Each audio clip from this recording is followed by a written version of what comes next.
Pregnant last మంత్లో ఏం food తీసుకున్నాను, ఎలాంటి ఎక్సర్సైజులు చేస్తానని చెప్పేసి పార్ట్ 4లో చెప్తానని చెప్పాను కదా. సో ఇవాళ వీడియో అయితే అది చెప్పేస్తాను. వీడియో స్కిప్ చేయకుండా ఎండ్ వరకు చూడండి. ఇలాంటి టిప్స్ కోసం అయితే ఛానల్ని సబ్స్క్రైబ్ చేయడం మర్చిపోవద్దండి. డెలివరీ అయ్యాక కూడా ఏ ఫుడ్ తీసుకోవాలనేసి కూడా నేను చెప్తాను. So don't forget videos.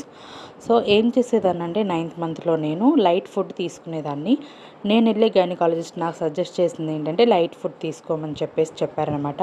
మన వెయిట్ని బట్టి మనకున్న బ్లడ్ పర్సంటేజ్ని బట్టి ఫుడ్ సజెస్ట్ చేస్తారండి గైనకాలజిస్ట్ అయితే. సో నాకైతే బ్లడ్ సరిపోయింది, వెయిట్ నేను ఎక్కువ ఉన్నానని చెప్పేసి కొన్ని ఎక్సర్సైజ్లు అయితే చెప్పారు నాకు.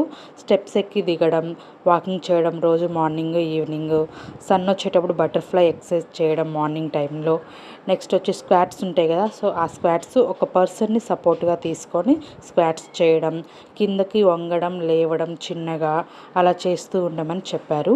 నేను ఆ టైంలో లైట్ ఫుడ్ తీసుకుంటూను చిన్న ఎక్సర్సైజులు అయితే చేశానన్నమాట. అస్సలు మసాలా ఫుడ్ కానీ కూల్ డ్రింక్స్ కానీ ఏం తినకూడదండి. జ్యూస్ కంటే కూడా ఫ్రూట్స్ తినాలన్నమాట. అన్ని ఫైబర్ ఉండేవి తీసుకోవడం బెటర్ అండి ఆ టైంలో. ముఖ్యంగా వచ్చేసి డక్ వాకింగ్ అనేది కంపల్సరీగా యూజ్ అవుతుంది. స్టిల్ నేను డెలివరీ అయ్యే రోజు కూడా డక్ వాకింగ్ అనేది చేశాను. కాకపోతే ఒక పర్సన్ అనేది సపోర్ట్గా ఉండాలి పక్కన, ఎవరు లేకుండా అయితే చేయొద్దు. ఇంకొకటి ఏంటంటే మీ గైనకాలజిస్ట్ని అడిగి మాత్రమే చేయండి. ఎందుకంటే మీ పొట్టలో ఉన్న బేబీ ఎలా ఉందని చెప్పేసి దాన్ని బట్టి మాత్రమే చెప్తారు ఎక్సర్సైజ్లు అవసరమా లేదా అని చెప్పేసి. సో ఇవన్నీ మీ గైనకాలజిస్ట్ని అడిగిన తర్వాతే చేయండి. నేనైతే మా గైనకాలజిస్ట్ని అడిగిన తర్వాతే చేశాను. ఇవి నాకు చాలా ఉపయోగపడ్డాయని చెప్పాను.